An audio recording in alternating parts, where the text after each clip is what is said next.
Very good morning बच्चों। आज हम आपको ऐसे 2 की तैयारी कराएंगे। व्याकरण का पाठ पढ़ेंगे। ऐसे 2 का पहला पाठ कौन सा? वैसे PT2 वाला सारा कोर्स आएगा आपका परीक्षा में। अब जो ऐसे 2 का एग्ज़ाम होगा उसमें PT2 प्लस ये नए सारे चैप्टर है ना। तो आज हमारा अब हम पढ़ेंगे सूचना लेखन। लोकोक्ति कहावत तक तो हमने आपको पढ़ा दिया था ना। संवाद लेखन भी हाँ बता दिया था जी। तो संवाद लेखन भी हो गया। तो अब हम पढ़ेंगे आज सूचना लेखन। सूचना जो नोटिस जो लगी रहती है ना, क्या नोटिस दिया जाता है वो आपको पढ़ाएंगे। फिर इसके बारे में फिर हम इसकी एक्सरसाइज कराएंगे। उसके बाद जैसे समय होगा तो हम दूसरा पार्ट भी पढ़ा देंगे, क्योंकि 1 महीने का समय है केवल। मार्च में एग्ज़ाम होंगे हमारे, तो इसकी हमको तैयारी करनी है। ठीक है, तो हम पढ़ाते हैं। आज पाठ आएगा पाठ 25 का सूचना लेखन ऐसे 2 में। तो सबसे पहले सूचना लेखन का क्या है? सूचना लेखन में क्या होता है? एक सूचना पट बनाओ। ब्लैक बोर्ड जो बना होता है ना, उसको सूचना पट बोलते हैं। तो वो क्लासों में रहता है, वो अलग होता है। ऑफिस के सामने अपने लगा होता है रहता है ना बोर्ड, उसको सूचना पट कहते हैं। सूचना पट में एक तरफ दिनांक पड़ी होती है। जिस दिन कोई सूचना दी जाती है उस दिन की दिनांक पड़ी रहती है। जैसे इसमें एक देखो ये दे रखा है, एक उदाहरण दे रखा है। दिनांक 4 नवंबर 2020 पड़ा है, तो 2021 कर देंगे, 21 कर देंगे, 2021। ओके, 4 नवंबर 2021। तो सूचना क्या है? कल दिनांक 5 नवंबर 2021 को शाम 7 बजे शिव मंदिर में दीपावली के पावन अवसर पर भजन संध्या का आयोजन किया जा रहा है। सभी भक्तजन सादर आमंत्रित हैं। इस तरह की सूचना अपन लोगों को रोज़ सुनाते नहीं रहते हैं। लाउड स्पीकर पर लोग साइकिल में लेकर के लाउड स्पीकर सुनाते हैं ना, ऑटो में, साइकिल में। तो ये सूचनाएं होती हैं ना। तो इसी तरह से इसमें सूचना पट पर यह सूचना लिखी गई है कि शिव जी मंदिर में भजन का आयोजन किया गया। जिसका मन हो वो जो भगवान को मानते हैं वो जा कर के इस भजन में शामिल हो सकते हैं, इसका आनंद उठा सकते हैं। धन्यवाद। भवदीय भजन कीर्तन मंडली शिव मंदिर। भवदी मतलब जिसने ये सूचना भेजी है, वो कौन ने भेजी है? भजन कीर्तन मंडली शिव मंदिर। ठीक है ना। इस तरह से ये सूचना लिखी जाती है। आपने देखा सूचना द्वारा सभी को। अब इससे क्या होगा कि ये सूचना जो दे दी गई है, जो लाउड स्पीकर पर करा दी गई, तो इससे फिर हमको घर घर जा कर के किसी को बुलावा नहीं देना पड़ेगा कि चलो तुम लोग, तो हम लोग शादी ब्याह में ऐसे ही करते हैं ना कि हमारे घर में शादी है तो हम एक एक घर जा के निमंत्रण पत्र देते हैं, बुलावा देते हैं। तो ऐसा अब नहीं करना पड़ेगा। क्यों? क्योंकि इनने सूचना निकलवा दी। आपने देखा कि सूचना द्वारा सभी को सूचित किया गया है। भजन संध्या कब, कहाँ और कितने बजे होगी, ये सब बता दिया गया इसमें सूचना, है ना। तो अलग से कोई बताने की ज़रूरत ही नहीं है। सार्वजनिक रूप से सीमित कार्य क्षेत्र में विद्यालय या किसी विशेष विभाग में एक सूचना पट लगा रहता है। हाँ, लगा रहता है। हर विद्यालय में लगा रहता है, हर ऑफिस में लगा रहता है। और जहाँ सार्वजनिक स्थान होता है, मतलब जहाँ सब लोग मिलजुल कर जहाँ पर काम करते हैं, वहाँ पर ऐसा एक बोर्ड रहता है जिस पर विशेष समाचार लिख दिए जाते हैं। और सभी लोग उसे पढ़कर कार्यक्रम जान लेते हैं। जो समाचार लिखे जाते हैं तो किसी व्यक्ति विशेष के लिए नहीं लिखे जाते, एक सबके लिए लिखे जाते हैं। और सब लोग उस समाचार को पढ़ के और जान जाते हैं कि हमारे लिए भी है कि हमारे लिए नहीं है। सूचना का एक और नमूना देखिए। एक तो ये सूचना पट पे हमने सूचना देखी। अब दूसरे एक और देखिए। मैं कक्षा 5वीं ब दिनांक 14 दिसंबर 2020 ही निकले, 20 ही लिखेंगे क्योंकि दिसंबर तो 20 का ही निकला है ना अभी। तो 14 दिसंबर 2020 है ना। मैं कक्षा 5वीं ब का छात्र नमन हूँ। ये किसी बच्चे ने सूचना छपवाई है। कक्षा 5वीं का छात्र नमन हूँ। कल मेरी हिंदी की कॉपी विद्यालय में कहीं खो गई है। यदि किसी को मिले तो कृपया मेरी कक्षा में भिजवाने का कष्ट करें। ये क्या है? व्यक्तिगत है, लेकिन इस बच्चे ने, इस जो नमन नाम का छात्र है, इसकी कॉपी हिंदी की खो गई है। तो उसने सब जगह ढूंढी, नहीं मिली, तो उसने सूचना पट पर सूचना लिखवा दी। और बता दिया कि मेरी कल 14 दिसंबर को मेरी कॉपी खो गई कहीं और मैंने बहुत ढूंढी, नहीं मिली। कृपया जिसको मिले उसने अपना नाम लिखा दिया कि मैं कक्षा 5वीं का ब का छात्र नमन हूँ। तो जिसको मिलेगी वो कक्षा 5वीं ब में जाएगा और नमन नाम के लड़के को खड़ा करेगा और उसको उसकी कॉपी दे देगा, है ना। तो उसने रिक्वेस्ट की है, प्रार्थना की है कि मैं कक्षा 5वीं का छात्र हूँ, कल मेरी हिंदी की कॉपी विद्यालय में खो गई कहीं, पता नहीं कहाँ चली गई है। तो जिस किसी को, यदि हो सकता है गिर गई हो, तो जिस किसी को मिले वो उस कॉपी को कक्षा 5 में मेरे पास पहुँचाने का कष्ट करें। धन्यवाद, धन्यवाद दिया होगा उसने, ये देखो ये धन्यवाद।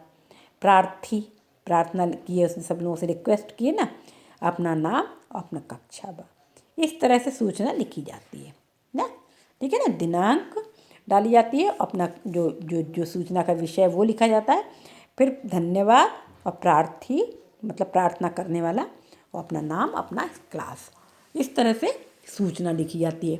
अब आपको देखें आपने क्या सीखा। अब आपको इसमें एक विषय दिया गया, इसमें सूचना देखनी है। विद्यालय के खेल के मैदान में हाथ घड़ी खो जाने की सूचना लिखिए। विद्यालय का खेल का मैदान जो है ना अपना है, उसमें बच्चे खेल रहे हैं, तो कोई बड़ा बच्चा जिसके हाथ से घड़ी गिर गई कहीं, तो उसको कैसे लिखेंगे। पहले तो यहाँ दिनांक डालेंगे, दिनांक मान लो 15 जनवरी है, 15 जनवरी 2020 यहाँ डाल दिया। और सूचना पट तो है ही है, तो सूचना लिख दो, आवश्यक सूचना ऐसे यहाँ लिख दिया। उसके बाद यहाँ पर दिनांक डाल दी है ना, इस पर लेफ्ट साइड पे दिनांक डाल दी, यहाँ बीच में लिख दिया आवश्यक सूचना। अब इस लिखेंगे सबको सूचित किया जाता है, सभी छात्रजनों को सूचित किया, सभी लोगों को सूचित किया जाता है कि कल विद्यालय के खेल प्रांगण में खेलते समय मेरे हाथ की घड़ी कहीं गिर गई। जिस किसी को वह घड़ी मिले वो कृपया विद्यालय के ऑफिस में भिजवाने का, विद्यालय के कार्यालय में पहुंचाने का कष्ट करें। धन्यवाद, है ना, बस कष्ट करें है, या नीचे लिखेंगे धन्यवाद, अपना नाम अपना कक्षा, है ना। इसमें कैसे दिखा है, कल 7 जनवरी 2019 को विद्यालय में मेरी हाथ की घड़ी खो गई है, उसका रंग लाल है, पूरी तरह कृपया आपको मिलती, इसमें इसने लिखा है, जिसने भी लिखा है उस घड़ी की थोड़ी पहचान बता दो कि वो काले रंग की है, विद्यालय में खेलते समय कहीं गिर गई है। जिस किसी को मिले वो विद्यालय के कार्यालय में पहुंचाने का कष्ट करें। धन्यवाद, यहाँ नाम लिखेंगे, प्रार्थी या भवदीय नहीं, प्रार्थी लिखो और अपना नाम लिखो और अपनी कक्षा लिखो, ठीक है। इस तरह अब दूसरा क्या है, आपकी कॉलोनी में आँखों के डॉक्टर मुफ्त जांच के लिए आ रहे हैं, सूचना पट पर इसकी सूचना दीजिए। और आपकी कॉलोनी में आ रहा है, ये स्कूल में नहीं है, तब भी दिनांक लिखेंगे यहाँ, है ना, दिनांक, और आवश्यक सूचना लिखेंगे, आवश्यक सूचना। अब इसमें लिखते हैं हम, यहाँ सभी विद्यार्थियों को, सभी छात्रों को सूचित नहीं किया जा रहा है, ये छात्र नहीं, क्योंकि कॉलोनी है ना, तो सभी लोगों को, तो सभी आम सर्वसाधारण को, मतलब सभी लोगों को, सर्वसाधारण को सूचित किया जाता है कि कल दिनांक 18 कल क्या है, कल 18 दिसंबर को नेहरू कॉलोनी में आँखों के डॉक्टर गुप्ता आ रहे हैं, वो आँखों की निःशुल्क जांच करेंगे, हैं। अतः आप लोगों को सूचित किया जाता है कि इसका अधिक से अधिक संख्या में पहुंचकर लाभ उठाएं, है ना। इस तरह से लिखेंगे आप, है। आँखों के डॉक्टर मुफ्त में जांच के लिए आ रहे हैं, तो निःशुल्क जांच करेंगे, आप लोगों से निवेदन किया जाता है कि इसका अधिक से अधिक संख्या में पहुंचकर लाभ उठाएं। फिर लिखेंगे भवदीय या प्रार्थी, कोई भी लिखे, प्रार्थी अपना नाम लिख दो या अपना ही नाम लिख दो और अपना वो लिख दो, कक्षा और वो नहीं लिखा जाएगा, बस अपना नाम और अपने जहाँ रहते हैं, नेहरू कॉलोनी या बजरंग नगर कॉलोनी या इंदिरा कॉलोनी, बस रीवा मध्य प्रदेश। ठीक है, इस तरह से ये सूचना ये हो जाएगी। तो आपको ये दोनों सूचना आपको इसमें लिखना है ना। ये विद्यालय में हाथ घड़ी खो जाने की सूचना आपको बताई, वैसी इसमें लिख लेना है। और यहाँ पर ये सर्वसाधारण को सूचित किया जाता है कि कल नेहरू नगर कॉलोनी में आँखों के डॉक्टर गुप्ता पधार रहे हैं। वो सभी की निःशुल्क जांच करेंगे। अतः आप लोगों से निवेदन है कि अधिक से अधिक संख्या में पहुंचकर इस अवसर का लाभ उठाएं। ऐसे भी लिख सकते हैं। धन्यवाद। धन्यवाद।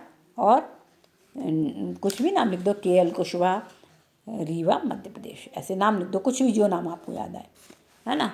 खेल के मैदान में घड़ी खो जाने का आप लिख ही सकते हैं कि दिनांक जरूर यहाँ डाल देंगे, लेफ्ट साइड में यहाँ दिनांक जरूर डालेंगे, यहाँ पर दिनांक जरूर डालेंगे। दिनांक डालने के बाद सभी छात्रों को सूचित किया जाता है कि कल दिनांक 15 जनवरी को विद्यालय खेलते समय विद्यालय प्रांगण में मेरी हाथ की घड़ी कहीं गिर गई है, उसका रंग काला है। जिस किसी को मिले वो कृपया उसे विद्यालय कार्यालय में पहुंचाने का कष्ट करें। धन्यवाद। नाम अक्षर, धन्यवाद, प्रार्थी, जो भी कोई बच्चा जो भी हो, राधा श्यामा सीता गीता, जो भी कुछ नाम लिखना चाहें नाम लिखें और कक्षा और बस रीवा मध्य प्रदेश। ठीक है ना, ये दोनों आपको सूचनाएं लिखनी। ठीक है, ये आपका हो गया। तो ये सूचना आप लोग ज़रूर लिखना और याद भी कर लेना, हो सकता है परीक्षा में आ भी जाए, है ना। और इसके साथ साथ आपको पुराना वाला जो PT 2 से जितना भी है, पर्यायवाची, विलोम और ये देखो, ये मुहावरे और शुद्ध अशुद्ध, समरूपी भिन्नार्थक और अनेकार्थक शब्द, ये सब कुछ आपके आएंगे। PT 2 ऐसे 1 वाला कोर्स छोड़ने के बाद ऐसे 1 के बाद का जो सारा कोर्स आपका आएगा, है ना। विलोम शब्द, पर्यायवाची शब्द, ये सब आएंगे। अनेक शब्दों के लिए एक शब्द, वाक्यांशों के लिए ना, तो ये सब आपको करने हैं यहाँ से आपको। तो इसको अभी से आपको याद करना भी शुरू कर दें, क्योंकि बहुत समय नहीं है, केवल फरवरी का मंथ है। फरवरी का मंथ भी छोटा ही होता है, तो इसमें आपको रोज़ याद भी करना है और लिखते भी जाना, और सुंदर राइटिंग में करना है। ठीक है ना। तो ये आपका होमवर्क हो गया। क्या होमवर्क हो गया? ये सूचनाएं लिखनी है, दोनों सूचना जो हमने लिखाई हैं अभी, ये सूचना इस खाली जगह पर लिखनी है और साथ साथ में इनको याद भी करना है ना। लोकोक्तियाँ, कहावत, मुहावरे, ये सब कुछ आपको याद करना है। पूरे ऐसे 1 के कोर्स के बाद से जो आपके हैं उसको पूरा पढ़ना है ना। और छोटी छोटी गलतियाँ जो होती हैं उनको नहीं करना चाहिए। योनी गलतियों में हिंदी में तो इसी में नंबर कटते हैं, मात्राओं की गलती। और एक पेज सुलेख भी ज़रूर लिखना है। ठीक है ना, सुलेख लिख लेंगे। सुलेख इसलिए लिखा जाता है कि सुलेख का मतलब सुलेख, सुलेख मतलब सुंदर लेख, है ना। तो सुंदर लेख भी लिखना है और आपको ये सूचनाएं लिखना है। सुंदर लेख में ये सूचना ही सुंदर लेख में लिखेंगे तो ये सुलेख का काम कर जाएंगी, है ना। तो ये सूचना जैसा हमने बताया है उस अपने शब्दों में भी लिख सकते हैं, लेकिन जैसा हमने बताया उसी तरीके से लिखेंगे। आइडिया हमने दिया है आपको और उसको अपने शब्दों में भी आप लिख सकते हैं। ठीक है ना। तो ये हो गया आपका होमवर्क। इसके साथ साथ याद भी करते चलना है। सुनहरी धूप को जो पाठ हमने पढ़ाया अभी आपको, कौन सा पढ़ाया पाठ? 15 पढ़ाया है? नहीं 15 नहीं, 11 पाठ, 12 13 पाठ पढ़ाया लगता। तो उसको जो भी पाठ हमने लिखाया है इस बार आपको, उसको आप शब्दार्थ, क्वेश्चन आंसर, ये सब याद करते चलना है ना। जिससे कि जब परीक्षा आती है तो एक सबसे घबराहट नहीं होती है, भरभराहट नहीं होती है और हम फिर आराम से पढ़ाई कर सकते हैं, ठीक है ना। तो ये कर लेना। और अब नेक्स्ट पीरियड में आपको हम अपठित गद्यांश पढ़ाएंगे। अपठित गद्यांश तो वैसे आपको अच्छे से आते ही हैं, हर बार परीक्षा में आते ही हैं। तो ये अपठित गद्यांश हम ये 2-3 दे रखे हैं, इनको अच्छे से समझा देंगे। और अपठित गद्यांश को समझने की, याद करने की कोई ज़रूरत नहीं। इसको तो केवल एक तरीका आना चाहिए, जब ध्यान से हम पढ़ लेते हैं तो अपने आप से इसके क्वेश्चन आंसर बन जाते हैं। Okay, good day.